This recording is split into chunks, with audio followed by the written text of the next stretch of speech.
So hello guys, imagine సైంటిస్టులు ఇలాంటి ఒక వ్యాక్సిన్ని కనిపెట్టారు. అది మనుషులపైన వాడడం వల్ల మనుషులు కూడా గిల్స్ వచ్చి చేపలా మారతారు. మీరు ఎప్పుడైనా ఇది ఆలోచించారా? ఒకవేళ మనిషి నీటిలో బ్రతకగలిగితే ఎలా ఉంటాడు? మనిషిలో వచ్చే మార్పులు ఏమిటి?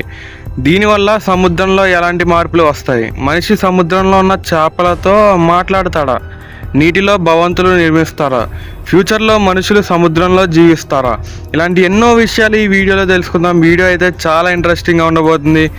వీడియోని ఎక్కడా స్కిప్ చేయకుండా చూడండి. ఇంకా మనం ఏమాత్రం ఆలస్యం చేయకుండా లెట్స్ గెట్ స్టార్టెడ్. జనరల్గా హ్యూమన్ లంగ్స్ అనేవి ఎయిర్ని మాత్రమే ప్యూరిఫై చేయగలవు. బట్ వాటర్లో ఉన్న ఆక్సిజన్ని సపరేట్ చేసే ఎబిలిటీ హ్యూమన్ లంగ్స్కి ఉండదు. అయితే ఒకవేళ హ్యూమన్ లంగ్స్కి వాటర్ని ప్యూరిఫై చేసే ఆక్సిజన్ని అబ్జర్వ్ చేసుకునే ఎబిలిటీ కనుక హ్యూమన్ లంగ్స్కి వస్తే మనుషులు కూడా డెఫినెట్గా అండర్ వాటర్లో జీవించవచ్చు. అడాప్టేషన్. చేపలకు గిల్స్ అనేవి ఉంటాయి. ఈ గిల్స్లో ఉన్న గిల్ మెంబరైన్స్ వాటర్లో ఉన్న ఆక్సిజన్ని అబ్జర్వ్ చేసుకొని సర్వైవ్ అవుతాయి. అయితే మనిషి నీటిలో బ్రతకాలంటే మనిషికి కూడా ఈ గిల్స్ అనేవి అడాప్ట్ అవ్వాలి.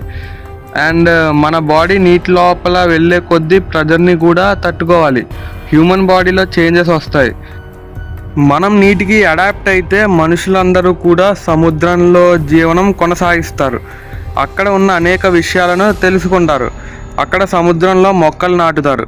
సీ ప్లాంట్స్ అనేవి మనుషులు తినడానికి అక్కడ సముద్రంలో మొక్కలు నాటి ఫుడ్ అనేది పొందుతారు. అండ్ అలాగే చేపల నుండి కూడా మనుషులు ఫుడ్ని తీసుకుంటారు. భవంతులు నిర్మిస్తారు. రీసెర్చ్ ల్యాబ్స్, కమ్యూనికేషన్ అన్ని భవంతులు అనేవి నిర్మిస్తారు. అండ్ మనుషులు నీటిలో మాట్లాడుకోవడం అనడానికి వోకల్ కార్డ్స్ సహాయకరించవు కాబట్టి మనుషులు కేవలం సైన్ లాంగ్వేజ్తో మాత్రమే కమ్యూనికేట్ అవుతారు.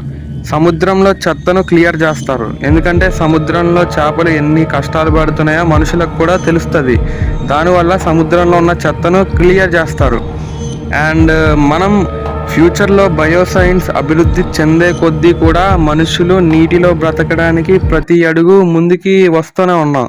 అండ్ మనుషులు కనుక నీటిలో జీవించగలిగితే జరగబోయే పరిణామాలు అనేవి ఇలాగే ఉంటాయి. సో ఓకే గాయ్స్, ఈ వీడియో ద్వారా ఎంతో కొంత నాలెడ్జ్ గెయిన్ చేసుకున్నారని అనుకుంటున్నాను. అండ్ ఈ వీడియో నచ్చితే మీ ఫ్రెండ్స్ అండ్ ఫ్యామిలీ మెంబర్స్కి షేర్ చేయండి.